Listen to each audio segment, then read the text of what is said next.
Shalom, saudara-saudariku yang kekasih di dalam nama Tuhan Yesus Kristus.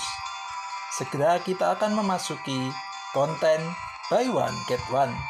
Baca Alkitab yuk, satu pasal di siang hari, bonus satu pasal di malam hari. Saat ini kita akan memasuki Kejadian pasal kedua. Tetapi terlebih dulu, mari kita berdoa. Bapa kami yang bertahta di dalam kerajaan surga, di dalam nama Tuhan kami Yesus Kristus, Bapa, kami mengucap syukur untuk anugerah dan kemurahan yang masih Engkau berikan kepada kami, di mana kami pada saat ini akan bersekutu dengan firman-Mu.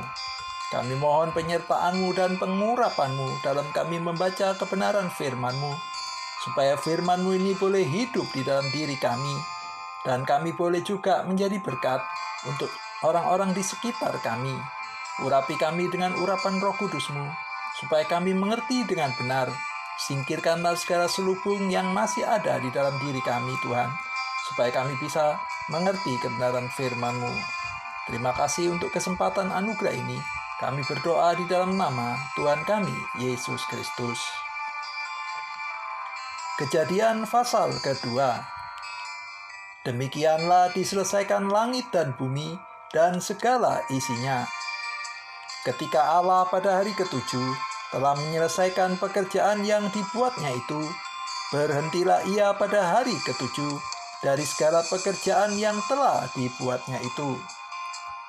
Lalu Allah memberkati hari ketujuh itu dan mengkuduskannya, karena pada hari itulah ia berhenti dari segala pekerjaan penciptaan yang telah dibuatnya itu. Demikianlah riwayat langit dan bumi pada waktu diciptakan.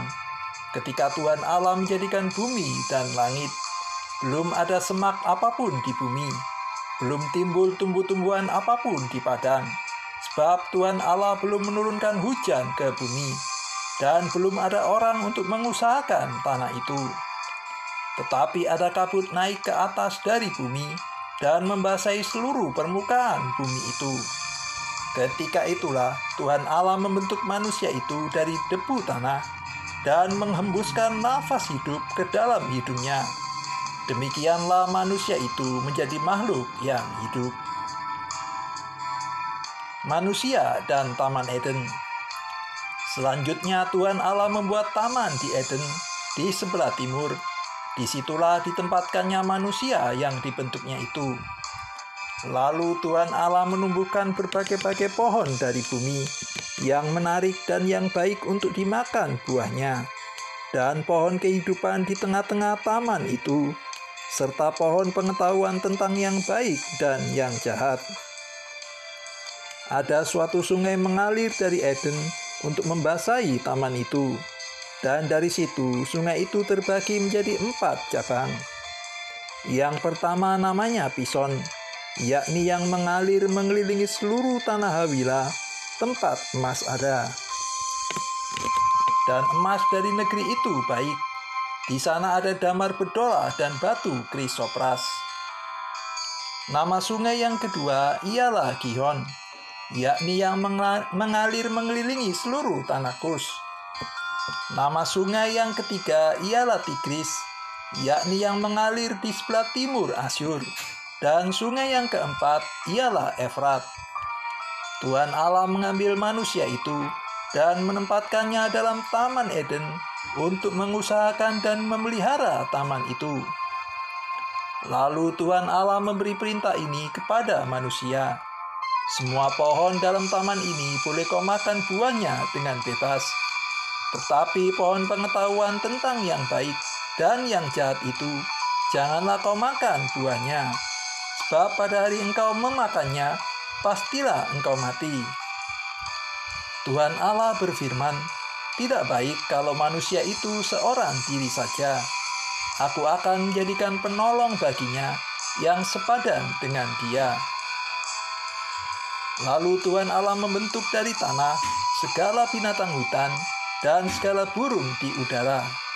Dibawanyalah semuanya kepada manusia itu untuk melihat bagaimana ia menamainya. Dan seperti nama yang diberikan manusia itu kepada tiap-tiap makhluk yang hidup, demikianlah nanti nama makhluk itu. Manusia itu memberi nama kepada segala ternak, kepada burung-burung di udara, dan kepada segala binatang hutan. Tetapi baginya sendiri, ia tidak menjumpai penolong yang sepadan dengan dia. Lalu Tuhan Allah membuat manusia itu tidur nyenyak. Ketika ia tidur, Tuhan Allah mengambil salah satu rusuk daripadanya, lalu menutup tempat itu dengan daging.